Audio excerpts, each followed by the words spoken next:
নমস্কার। যুক্তি তর্ক সঙ্গে অর্কই আপনাদের স্বাগত। আপনাদের সঙ্গে আমি অর্কপ্রভ সরকার। সবাইকে অনুরোধ জানাই চ্যানেল সাবস্ক্রাইব করবেন এবং থ্যাঙ্কস বাটনে ক্লিক করতে ভুলবেন না।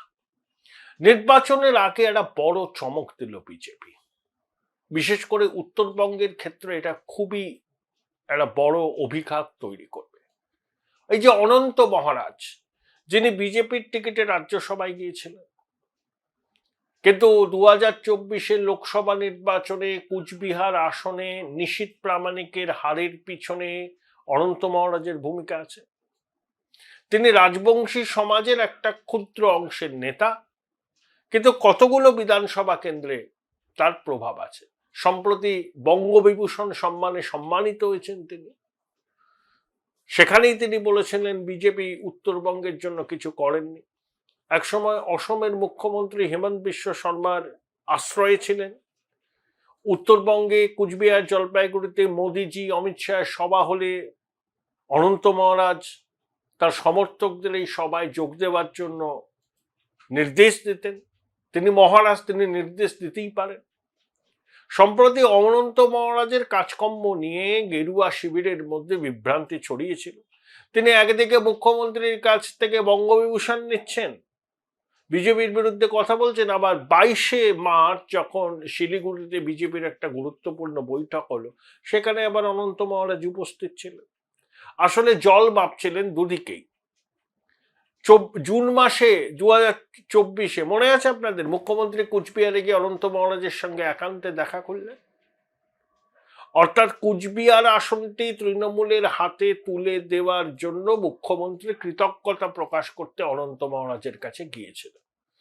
এইসব মহারাজ দে আর আপ ফর সেল। বিজেপি তাকে রাজ্যসভায় টিকিট দিয়েছিল যে রাজবংশী ভোটারদের সমর্থনটাকে নিশ্চিত করার জন্য, কিন্তু সেই অনন্ত মহারাজ যে পাল্টি খাচ্ছেন এটা বিজেপির নেতৃত্ব জানতেন। তাই তারাও একটা কাউন্টার মুভ করলেন, সেটা খুবই গুরুত্বপূর্ণ। বংশীবদন বর্মন, যিনি দিদিমণির অত্যন্ত আস্থাভাজন ছিলেন, রাজবংশী বোর্ড কালচারাল তার সভাপতি ছিলেন। অনন্ত মহারাজের থেকেও বেশি ক্লাউট আছে তার উত্তরবঙ্গে রাজবংশী সম্প্রদায়ের মধ্যে। অন্তত 20টা আসনে রাজবংশী ভোটারদের প্রভাবিত করতে পারেন এই বংশীবদন বর্মন। গ্রেটার কুচবিহার মুভমেন্টের ইনিও একজন নেতা, অনন্ত মহারাজও একজন নেতা। তাহলে সঙ্গে আসলেন অমর রায় প্রধানের পুত্র অর্ঘ্য রায় প্রধান। অমর রায় প্রধান কুচবিহারের ডাকসাইটে ফ্রন্ট ব্লকের সাংসদ ছিলেন 8 নম্বর। অর্ঘ্য রায় প্রধান বোধহয় যতদূর মনে হয় মেকলিগঞ্জ থেকে বিধায়ক হয়েছিলেন, কুচবিহারের তৃণমূলের যুব সংগঠন টন্টন করতেন, তিনিও যোগ দিলেন। অর্থাৎ অনন্ত মহারাজ যে রাজনীতিতে বেইমানি করতে পারেন এবং সম্ভবত করবেন, এটা আঁচ করেই গেরুয়া শিবির কাউন্টার মুভটা করল। সেই জন্য তারা বংশীবদন বর্মনকে একেবারে বিজেপির পতাকাটা ধরিয়ে দিল।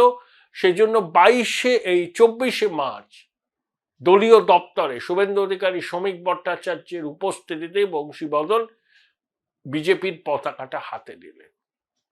এবার রাজবংশী ভোটের অঙ্ক অনন্ত মহারাজকে সামনে রেখে তৃণমূল যেটা কষছিল, সেই অঙ্কটা অনেকটাই বানচাল হয়ে গেল। একে উত্তরবঙ্গে তৃণমূলের কোনো হাওয়া নেই, যা হাওয়া আছে বিজেপির। সেখানে অনন্ত মহারাজ তৃণমূলের দিকে ঝুঁকলে বিজেপির যে টার্গেট ছিল সেই টার্গেট পূরণ করতে তাদের হয়তো অসুবিধা হতো। তাই বংশীবদন বর্মনকে নিয়ে এসে অনন্ত মহারাজের চ্যালেঞ্জকে বিজেপি কিন্তু প্রতিহত করে দিয়েছে। উত্তরবঙ্গের রাজনীতির ক্ষেত্রে কিন্তু বিজেপির এটা মাস্টার স্ট্রোক। কারণ বংশীবদন তৃণমূল নেত্রী ঘনিষ্ঠ ছিলেন, তাকে অনেক কিছু দিয়েছেন তৃণমূল নেত্রী। যেই অনন্ত মহারাজ দিদির দিকে ঝুঁকলেন, বংশীবদনকে বিজেপি নিজের দিকে টেনে নিল। পাওয়ার পলিটিক্স, মাঠ পর্যায়ের রাজনীতিতে এসব হয়। এগুলো নিয়ে আমরা চমকাইও না, এর মধ্যে অস্বাভাবিকতা কিছু নেই। যে যার নিজের স্বার্থ বোঝে। বিজেপি বুঝছে তার ইলেকটোরাল অ্যারিথমেটিক, তৃণমূল বুঝছে তার ইলেকটোরাল অ্যারিথমেটিক। অনন্ত মহারাজ, বংশীবদন বর্মন নিজের স্বার্থ কোথায় থাকলে পরে সুরক্ষিত হয় সেটা বুঝে নিচ্ছেন। এগুলো হচ্ছে হার্ড বার্গেনিং। অনন্ত মহারাজকে বিজেপির ফোল্ড থেকে তৃণমূল বার করে নিয়েছে, উনি আছেন বিজেপিতে কিন্তু মনটা আছে তৃণমূলে। আর বংশীবদনকেও তৃণমূলের ফোল্ড থেকে বার করে নিল বিজেপি। 24শে মার্চ ওয়েস্টিন হোটেলে দীর্ঘক্ষণ বৈঠক হল বিজেপির প্রার্থীদের সঙ্গে। নিতিন নবীন, বিজেপির কলকাতার সব প্রার্থী উপস্থিত ছিলেন। রণকৌশল কি হবে, কোন কোন বিষয়ে প্রচারের অভিমুখ থাকবে, মোদিজি অমিত শাহকে ঠিক কোন কোন আসনের জন্য ব্যবহার করা হবে, বিস্তারিত আলোচনা হয়েছে দীর্ঘক্ষণ। এবং বিজেপির রাজ্য সভাপতি সরাসরি প্রার্থীদের সঙ্গে এতক্ষণ ধরে কথা বলছেন, ইন্টারাকশন করছেন এই বিজেপি জাতীয় সভাপতি। এটাও বিজেপির অনেকে বলছেন যে এটাও বেশ তারা খুবই উল্লসিত। আবার একই সঙ্গে গেরুয়া শিবিরের বিভিন্ন জায়গায় প্রার্থী নিয়ে গোলমাল হয়েছে, বলাগড়ে দেখলাম হয়েছে। দেখুন এগুলো হয় আসলে, কিন্তু ভোট কিন্তু হবে সিম্বলে। নিতিন নবীন, শ্রমিক ভট্টাচার্য, শুভেন্দু অধিকারী এরা নিশ্চয়ই এই ক্ষোভ বিক্ষোভ প্রশমিত করবেন। দেখুন বিজেপির কর্মী সমর্থক বা তৃণমূলের কর্মী সমর্থক অনেকেরই প্রার্থী হওয়ার ইচ্ছা থাকে। 294টা তো ভাই আসন, তৃণমূলের যারা প্রত্যাশী ছিলেন তারা সবাই পেয়েছেন, পাননি। অনেকে ঘরে বসে গেছেন। বেলেগাড়া কেন্দ্রে কুণাল বাবু প্রার্থী হবেন, এটাকে জীবন সাহা কখনো এক্সপেক্ট করেছিলেন? শেষ মুহূর্ত পর্যন্ত তিনি আশাবাদী ছিলেন যে তিনি প্রার্থী হবেন, কারণ অভিষেক নাকি তাকে আশ্বাস দিয়েছিলেন। তা জীবন বাবুর তো মনে কষ্ট হবেই, 68-69 বছর বয়স, আর বিধানসভা প্রতিদ্বন্দ্বিতা করার সুযোগ কি তিনি পাবেন? এরকম বিফল মনোরথ অনেককেই হতে হয়েছে বিভিন্ন দলে। তারপর তারা আবার সেই সব কাটিয়ে প্রার্থীর হয়ে পথেও নেমেছেন, শীর্ষ নেতৃত্ব হস্তক্ষেপ করেছেন। বিজেপি স্বপ্ন দেখছে ক্ষমতায় আসবে। সংঘ এবং বিজেপির নেতারা বিক্ষুব্ধদের বোঝাবার চেষ্টা করছেন যে ক্ষমতায় আসলে পরে যোগ্য কর্মীদের সম্মান জানানোর ক্ষেত্রে কোনো বাধা থাকবে না। 5000 এরকম পদ তৈরি হবে, বিভিন্ন কর্পোরেশন, পুরসভা, কাউন্সিলর, স্বশাসিত সংস্থা, সেখানে সংঘ বিজেপির ঘনিষ্ঠ লোকজনই বসবেন। তাই 294টা আসনে তো 294 জনই প্রার্থী হবে।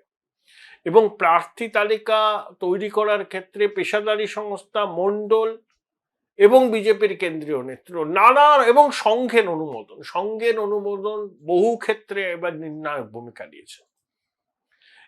এর মধ্যে থেকে বিজেপি নেতৃত্ব প্রার্থী ঠিক করেছেন। হয়তো কয়েক জায়গায় ভুলভাল হয়েছে, যদিও বিজেপির প্রার্থী তালিকা মোটের উপর 2021 সালের থেকে অনেক ভালো, অনেক ব্যালান্সড।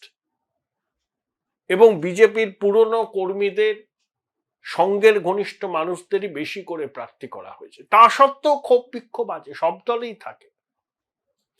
বিজেপির নেতারা বোঝাচ্ছেন বিক্ষুব্ধদের, সরকার আসলে পরে প্রত্যেককে সম্মান দেওয়া হবে, গুরুত্ব দেওয়া হবে। 5000 এরকম পদ তৈরি হবে যেখানে বিজেপি সংঘ ঘনিষ্ঠ লোকজনই বসবেন। অতএব তাদের কর্মীদের কাছে করজোড়ে তারা অনুরোধ করছেন মান অভিমান ভুলে কঠিন নির্বাচনে ঝাঁপিয়ে পড়তে। কারণ বাংলার এই নির্বাচন, বাংলা কিন্তু ইতিহাসের ক্রান্তিকালে দাঁড়িয়ে আছে। এটা কিন্তু আমরা যেন সবাই অন্তত অনুধাবন করতে পারি। বোলপুর শহরের কোলাহল থেকে মাত্র 20 মিনিট দূরেই রয়েছে সুন্দর রিসর্ট, যেখানে পেয়ে যাবে স্পেশিয়াস আর এস্থেটিক্যালি ডিজাইন রুম। তোমরা যারা গ্রুপে যাও তাদের জন্য আছে কমফোর্টেবল গ্রুপ স্টে অপশন, আর কাপলদের জন্য রয়েছে লাক্সারিয়াস সুইট রুম, তার উপর আবার ফ্ল্যাট 10% অফ। এখানে প্রকৃতির মাঝে তোমরা পেয়ে যাবে একটা সুন্দর সুইমিং পুল, ছোটদের জন্য প্লে এরিয়া আর একটা এস্থেটিক সেলফি কর্নার। প্রপার্টিটা পুরোটাই পেট ফ্রেন্ডলি, আর এখানে আছে অনেক কিউট ছোট ছোট র্যাবিটস। সকালের ব্রেকফাস্ট থেকে ডিনার পর্যন্ত পেয়ে যাবে একদম হোমলি কমফর্ট ফুড, যা এক কথায় অসাধারণ।